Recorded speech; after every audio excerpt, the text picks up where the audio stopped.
He was born disabled. His legs don't function at all. His wife lifts, washes and dresses him up. He would never manage without his beautiful wife, who refused to give up on her husband, despite her mother-in-law's advice of running away from this man. They live under difficult life situation. This woman has to do everything for the man. Though everything went wrong, this woman will never give up on his husband. Meet this couple with a love story that will make you cry.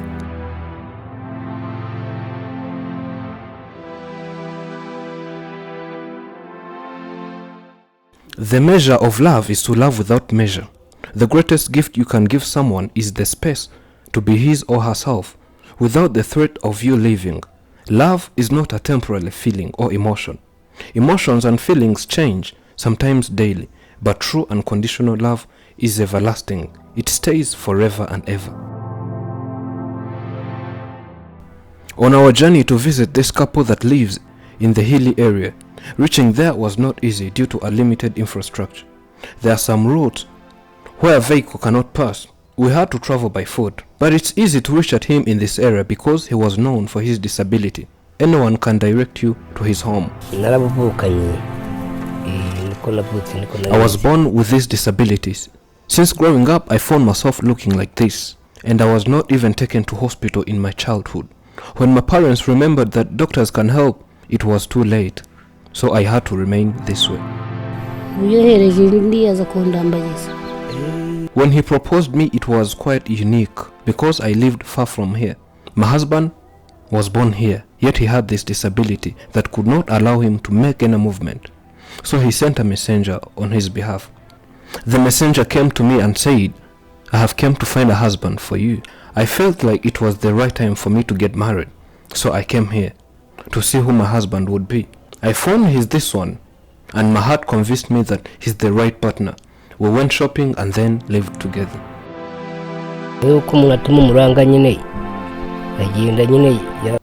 I sent my messenger to find a lover. The messenger met my wife, and then the wife had to come here so that we can meet, know each other and plan long-term project, which was marriage. When I told her what was on my heart, she said yes. And that's how we lived together ever since. It's now almost 60 years living together in love.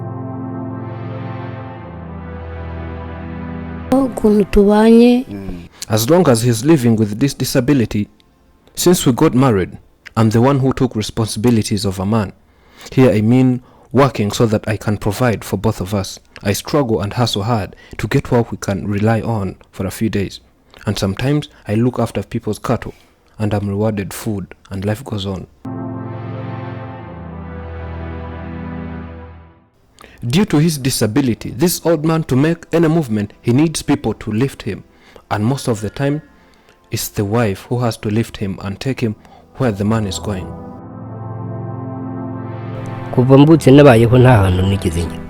Since I was born, I haven't gone far from this place. I haven't gone anywhere because I cannot see a person who will lift me the whole day. I was born here, I live here, and I will die from here because I can't manage to move.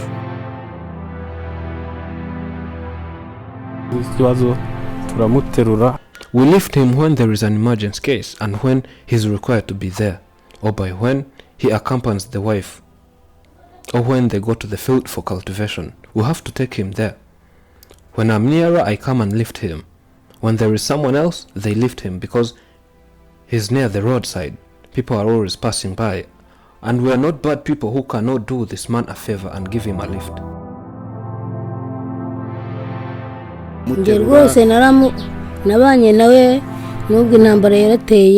Though it's like that, I will never give up on my husband, no matter what. I think we passed through difficult moments. If I was to give up on him, I would have done it earlier. During when the war, spark and fears were everywhere, tensions were high and many people started fleeing, and they also advised me to flee and leave this husband, as long as he can't run. But I said no. Of course I would not lift him until we reach where we were going. Instead, I said, if it's our time to go, we will die together. And if we survive, we also survive together. I remained by his side, and for God's mercy, we survived. Those who fled went and came back, finding us here. Only God protected us. So I'm telling you this once again, that I will never give up on him no matter what, until death do us apart. More contrary to today's couples who share what they have, and when they don't have what to share, each one goes their ways. That's not how it is here. If he has money, we share it. If I have money, we do the same. And even if we don't have money, it's okay. We relax and have faith that a time will come when everything will be okay. My mother-in-law asked me whether I will be able to manage all the responsibilities of my home, whether I will be available in case of any insecurity, whether I'll handle it. She told me that my husband is worthless and he won't help me in anything. She advised me to go away and leave this lamb here alone.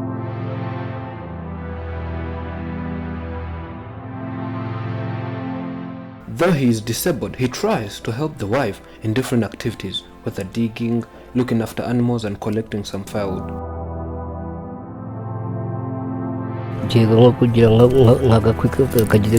I try and help my lovely wife in our daily activities.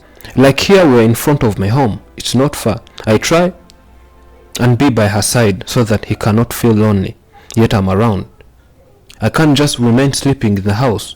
I try and show her that we are together, and I know it makes her happy to see that I have the courage to work and participate in different activities as I can.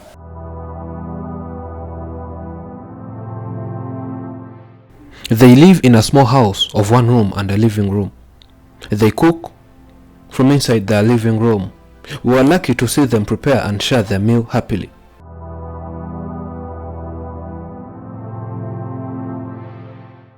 This is how I live. I sleep in that room, and this is where we cook from.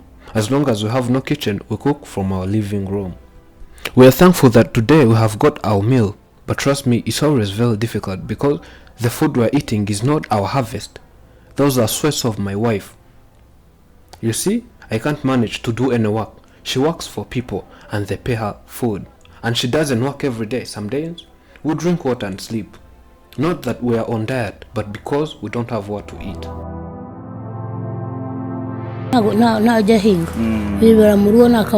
The husband always stays at home, and since he was born, he hasn't traveled a lot. But for me, it's quite different. If I remain here, we will both die of hunger. I have to look for the activities that generate income, and there is no any other thing other than cultivating. I cultivate for people and they pay me. That's how I earn.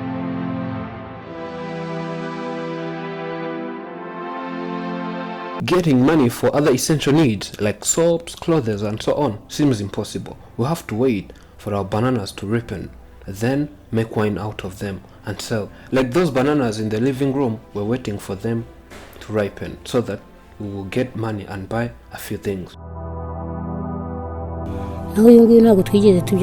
I have my two side children who got married. They are only mine.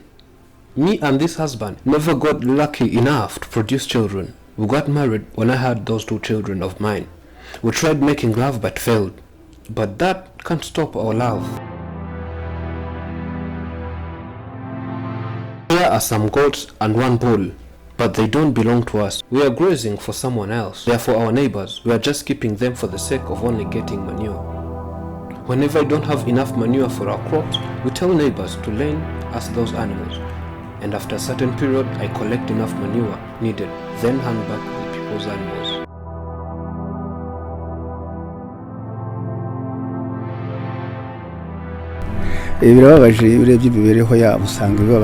I'm their neighbor and I know this man since long ago, even before he got married.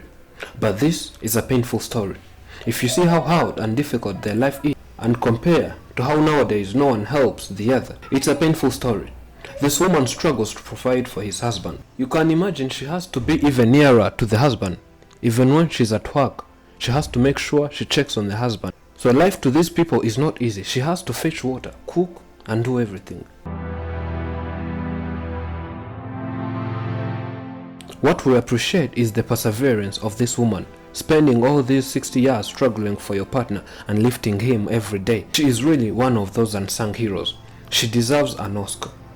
I see this mother having a heart like that of Jesus Christ because she sacrificed his life for the husband. I would request people seeing this video to help us. We almost have nothing. We need a lot of things, and you can see how we live. We really need your support.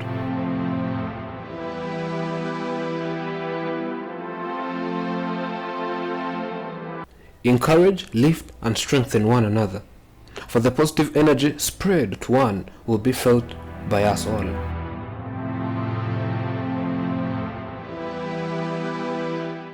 Look up and not down. Look forward and not back. Look out and not in, and lend a hand. I'm Elijah, and this is Afrimax English. Thank you for watching. We love you. Remember to subscribe.